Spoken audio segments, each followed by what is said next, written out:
Over Monster Jam's history, many trucks have debuted, some more memorable than others. And amongst the plethora of 3D style trucks, Blue Thunder has remained as a crowd favorite. From the corporately sponsored Built Ford Tough Blue Thunder to the electrifying new scheme, Blue Thunder has had an impressive list of drivers over the years and a very interesting evolution. So on today's video, we take a look at the evolution of Blue Thunder. Had some spectacular wheelies. Oh, that's nice. That's nice. And that was not a slap wheelie. That was all power. All power. Our story starts in 2001 at the Houston Astrodome.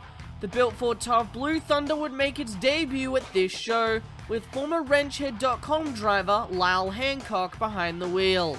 Hancock would drive the truck on his WrenchHead.com chassis. The scheme is probably the most interesting. It featured a smaller logo and a small and thin lightning bolts that you almost can't even see unless you look at it closely. Hancock would go on to win the racing competition and be involved in a three-way tie for freestyle with Dennis Anderson in Gravedigger 14 and Tom Meents in Goldberg.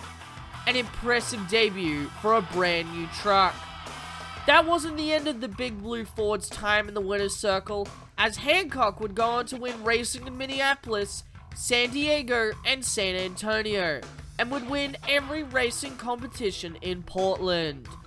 The sheer power of the truck became very apparent when Lyle would be able to get insane power wheelies either during freestyle and using this to his advantage, or in racing, which would only hinder him slightly.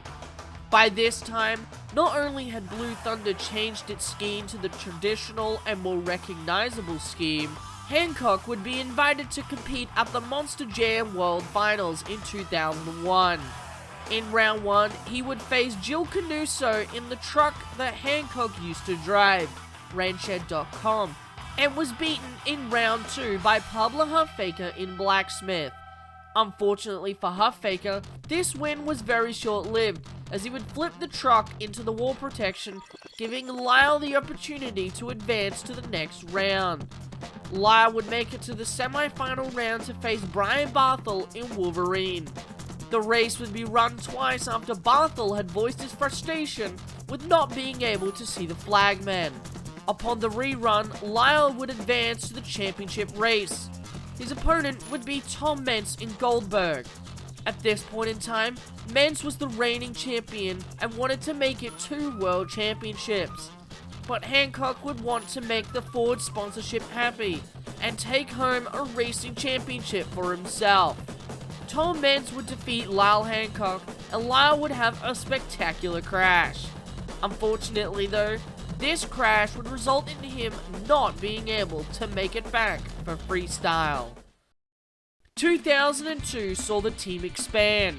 Tony Farrell had moved from the Sting team to the Blue Thunder team. Farrell would receive Hancock's former Blue Thunder, and Hancock would get a brand new piece. Farrell would win racing in San Diego and freestyle in Phoenix, and his season highlight would come from the January 19th show in Pontiac, where Farrell would have this spectacular crash. In terms of Hancock's season, he would have some memorable freestyles and even more jaw-dropping power wheelies. But his biggest and most impressive moment came in the March Pontiac show. Lyle would defeat Dennis Anderson in Gravedigger in front of his Ford sponsors. Lyle would be invited to compete at the 3rd World Finals. In contrast to the previous year, his truck would be plagued with issues before he even got to race. The truck's calipers had jammed the brakes and made it basically impossible for Lyle to run. He would not make it back in time for racing even after his race was dropped, but would throw down an impressive freestyle run and would finish 4th in the competition. 2003 saw no changes in trucks or drivers wise. Farrell would win the racing competition in Anaheim, and Hancock would go on to win freestyle in St. Louis and take home a racing and freestyle victory split across 2 different Pontiac shows. Lyle would once again compete in that year's Monster Jam World Finals. Medusa would get the upset of the night when she defeated Lyle Hancock in Blue Thunder fair and square. His freestyle run more than made up for it, placing 3rd overall and laying down a sweet run. During the summer, Lyle Hancock would retire from Monster Trucks, meaning Tony Farrell would take over the driving duties for the rest of the season. 2004 saw the first team shakeup since 2002. Tony Farrell was now the main driver of Blue Thunder, and as such, he would get Hancock's newest Blue Thunder to drive for that season. George Balhan, 2003's Rookie of the Year, would then take Farrell's old truck and drive it for the season. Farrell would get invited to compete at Monster Jam World Finals 5. Farrell's performance at World Finals 5 was unfortunately very lackluster, and would tie with 2 other trucks in last place after having a very short-lived run. Farrell later that year would go on to win freestyle in the last Minneapolis show of the year. In 2005, George Balhan left the team to debut the brand new and Escalade truck. Tony Farrell would continue to drive Hancock's chassis for the 2005 season, while Norm Miller, a familiar driver in the sport, would drive Balhan's Blue Thunder. Farrell would be invited back to Vegas to compete at Monster Jam World Final 6, and thankfully had more luck than the previous event. He would make it to round 3, and ironically would lose in a tiebreaker with the same person who had defeated him in round 3, that being Jimmy Cretin in the Bounty Hunter. In 2006, Farrell would receive a brand new chassis for the season, and Norm Miller would drive Farrell's previous chassis. Farrell would be invited back to compete at that year's World Finals. While he was knocked out in round 2 by Adam Anderson and Taz, Farrell would throw down a pretty solid run that saw him place 6th in the event standings. 2007 was much of the same. Both drivers would remain with the chassis they had driven the previous season. Farrell would take Blue Thunder to the winner's circle in Detroit's Ford Field in front of the corporate Ford sponsors. Farrell would yet again be invited to compete at that year's Monster Jam World Finals, where he would be eliminated in round 2 of racing and finished 12th in freestyle. Closing out the 2007 season, we saw probably the biggest and most shocking driver team change of the season and arguably of all time.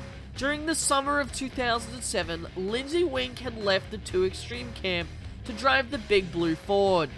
Norm Miller had left the team by then, so Weenk would drive a brand new Blue Thunder. Tensions were high between Cretin and Weenk. Weenk had been very much wanting something new, and Cretin was frustrated that he had done so much for Weenk to get him to where he was at that time. His first televised appearance behind the wheel of Blue Thunder would be in the December Minneapolis show, where he would defeat his former boss Jimmy Cretin in Bounty Hunter for the racing win, and finish 2nd in freestyle. This first televised outing would help establish a foundation for his upcoming season in 2008. Weenk would win racing in Ford Field in Detroit, once again putting Blue Thunder in the winner's circle with the corporate Ford executives watching on. And when Weenk wasn't winning, he was either close to winning or putting on a phenomenal show. Lee O'Donnell would fill in for Linsey Weenk and Blue Thunder in Atlanta and would actually win the racing competition. Tony Farrell would continue to drive Blue Thunder that season. Linsey Weenk would be invited back to compete at Monster Jam World Finals 9. Despite only making it to round 2 in racing, he would go on to tie for 4th place in freestyle. In 2009, it was much of the same. Weenk had kept his previous PEI chassis from last season, and Tony Farrell continued to drive Blue Thunder. Weenk would win freestyle in Detroit with a spectacular crash. Weenk would be invited to compete at Monster Jam's 10th World Finals, and Weenk would perform much better than he had previously. He had made it all the way to the semi-finals before losing to Alex Blackwell in Captain's Curse, and finished 4th with an all-around pretty good freestyle. Weenk would close out the year with a freestyle victory in the final Minneapolis for the 2009 season. In 2010, we saw some more changes to the Built for Tough Blue Thunder team. Tony Farrell had left the Blue Thunder team, Linsey Weenk had received a brand new Cohen chassis for the new season, and former Donkey Kong driver Frank Kriml had joined the team to drive the truck for the new season. Speaking of Donkey Kong, the chassis Kriml drove his new Blue Thunder on was formerly his old Donkey Kong truck. Weenk would continue his tradition of winning at Ford Field, winning freestyle with an explosive run.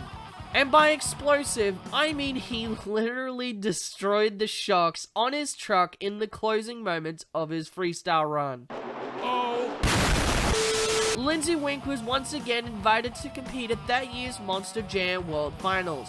Weenk, like in 2009's event, would make it to the semi-finals in racing, and this time would finish 11th in freestyle. In 2011, another big shakeup for the Blue Thunder team would occur. Not only had Ford stepped down from sponsoring Blue Thunder, but the two previous drivers, Linsey Weenk and Frank Kriml, had left the team to go on to drive the new Lucas Oil Crusader and a second grinder respectively. That meant a new driver was needed, and Todd LeDuc would step up to the plate to drive the truck.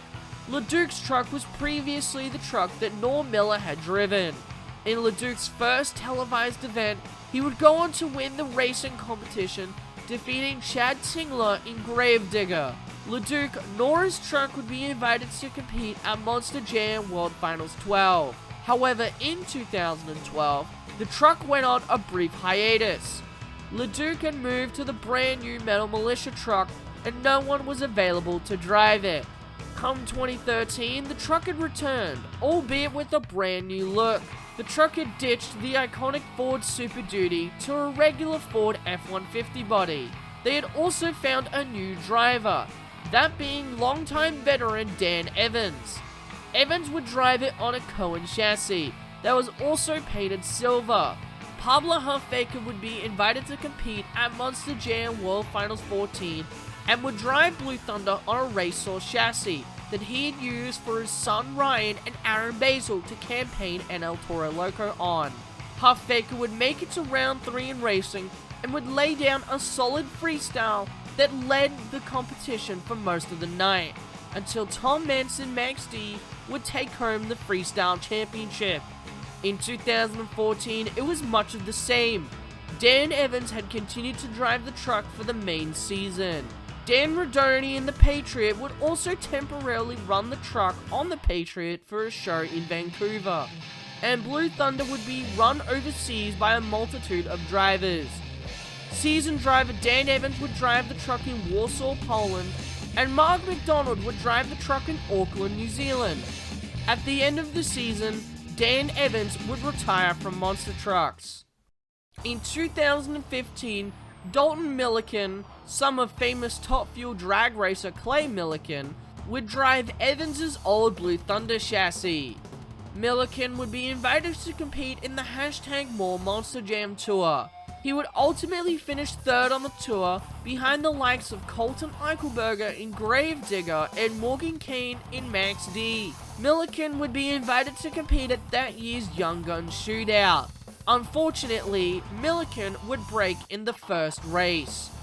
Blue Thunder would compete overseas in places such as Belgium and Stockholm. Later in the year, he would be involved in a tragic accident that would take his life.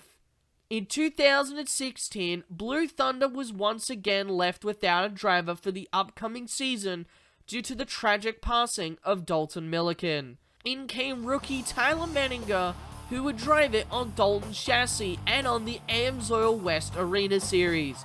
Menninga would be invited to compete at that year's Young Guns Shootout at World Final 17. He would make it all the way to the final round of the shootout, only to lose to Scott Lidico in Dragon.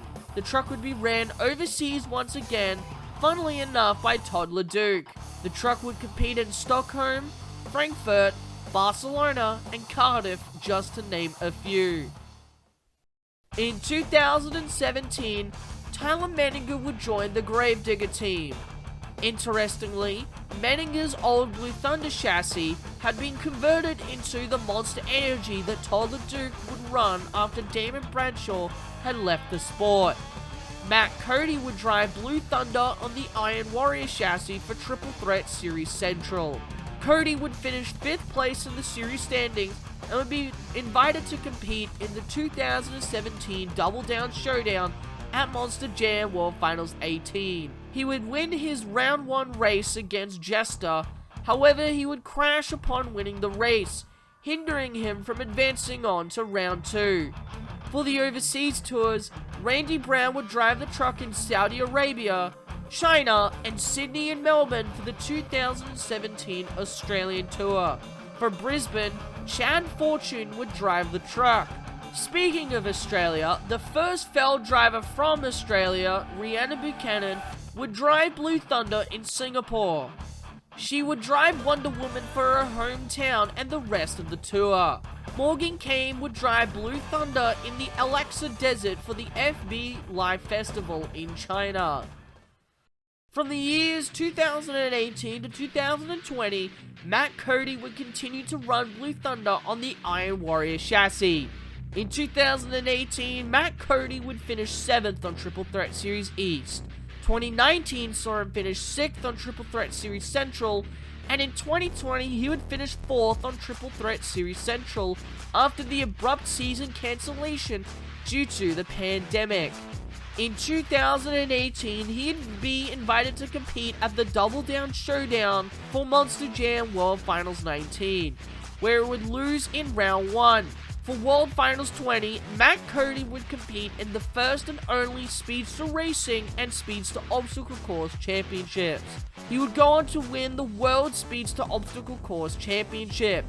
Blue Thunder would also be displayed on acts for the pit party, but this would never see a competition debut. After the pandemic struck, the truck was put on hiatus.